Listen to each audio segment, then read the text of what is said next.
Good morning. Good morning. Today is Sunday, the 24th of March. Tomorrow starts a new week. I went YouTube with it today. Tomorrow we'll pick up in the book of Proverbs, how we was doing one a day. Today, I'm reflecting a lot about the fact that sobriety and recovery is such a big part of my life. Back in 2010, I made a actually found my direction and my purpose, and I knew already that my life will be one that will be involved in recovery and service, sobriety. That was my prescription for success, my prescription for restoration. In other words, I knew that my life will be restored and my family, my losses will be given back to me if I stuck to the program. My program specifically, ultimately, revolved around, first of all, it was based on God, revolved around sobriety. There was no other way to do it for me. That being said, this Sunday morning, I just want to wish you and your families a great day. I'm going to share with you what motivated me in different parts of my life, a scripture that motivated me when I had relapse and then bounced back. And relapse is just a matter of just getting back into the drug use, whether it's smoking weed, drinking, or even harder stuff. So, prescription. First, First Thessalonians 4:11. The book of Thessalonians, the first one, chapter 4, verse 11. And I might even go into 12 a little bit. So let me read it first. We're going to dissect it and then take on our day. And you study to be quiet, to mind your own business, and to work with your hands, as you have been commanded, that you may walk honestly toward them that are without anything, and that you may be independent. There's versions that say to lead a quiet life, to work with your hands, as we told you, so that your daily life may win the respect of outsiders and that you will be dependent upon no one. The word being dependent upon no one, we all are in some degree, shape, form, or fashion, dependent upon a higher source or a higher power. However, to live independently means that whatever lifestyle I choose to live, I support it. I pay for it. I maintain it. I don't depend on a third party, just God, but I don't depend, or whatever your source of reflection is, but we don't depend upon another person, so to speak, to facilitate everything. I depend upon the grocery store to have groceries, but I'm going to make the money to buy it. I depend on seeing my mom and dad, if they're alive, for example, to get my daily worldly wisdom from the elders. Whatever it may be, we all interrelate and depend on each other.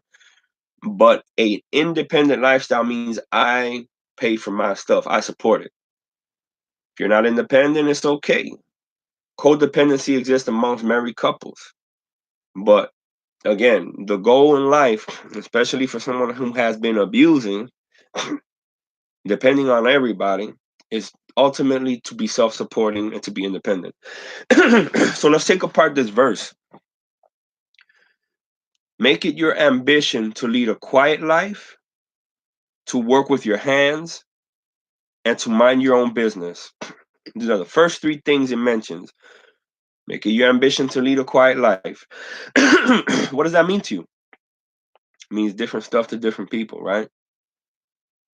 Definitely to lead a quiet life means not to be running around being real rowdy and stuff.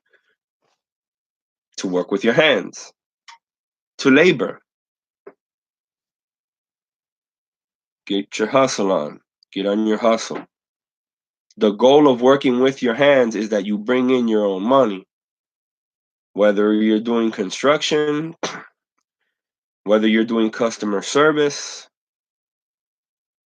when you work with your hands, that means the process of supporting yourself. You're physically engaging, you're receiving income for whatever services you're providing, whatever product you're shipping or making. You are working. Get your hustle on, right?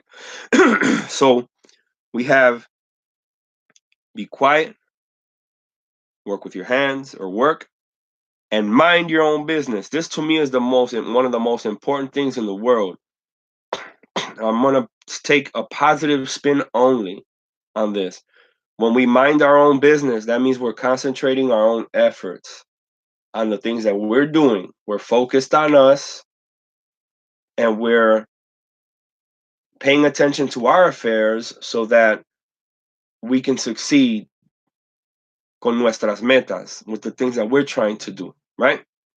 Not gonna worry about the next man. I'm not gonna worry about talking slanderous about others. I ain't gonna do all that. Why? Because I'm minding my own business. So there you go. The first part of that verse has three bullet points. Number one, to live quietly. Number two, to work hard with your hands or to work. And number three, to mind your own business, right? That we mind our own business.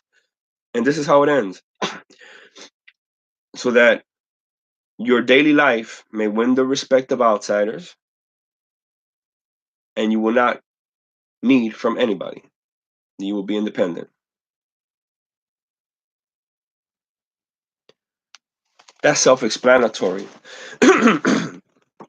And I share this with you, although the sun is killing it back there. Let's see. All right. I share this with you. For a long time, when we live irresponsibly, our it's normal that our ego or our self-esteem take a beating. Right? We get hurt. If you live according to this prescription, you're gonna experience successes little by little. Good things are gonna happen. And every time something good happens, people are watching, man. Motherfuckers are watching in the sidelines. And they're gonna start admiring that. They're gonna start respecting it after a while. So this is how you gain your reputation back. This is how you just one prescription of how you gain your good name back. I only say that because when you suffered losses, man, especially for years, we lose our name, we lose our reputation, we lose the things that we typically would have gained. And this is one method of getting it back. You set these goals, you do them, and little by little, the outsiders are gonna, or those on the outside are gonna be like, damn, you know what? So the second part says you gain the respect of outsiders, and then the last part of it says so that you will not be dependent upon anybody. In other words, you will gain your independence. Very simple. This is a solid prescription right here. There's two verses that back this up that I like very much. Number one, Joel 2:25. Number two, Jeremiah 29:11. Joel 2:25 makes us a promise that he's going to give us back everything that we lost and that he allowed to be taken from us because we were living irresponsibly. Jeremiah 29:11 tells us that his plans for us are always good. And he's going to gather us from everywhere we ended up at, from living irresponsibly, and bring us back to the point that we were carried away because his plans for us are to be successful.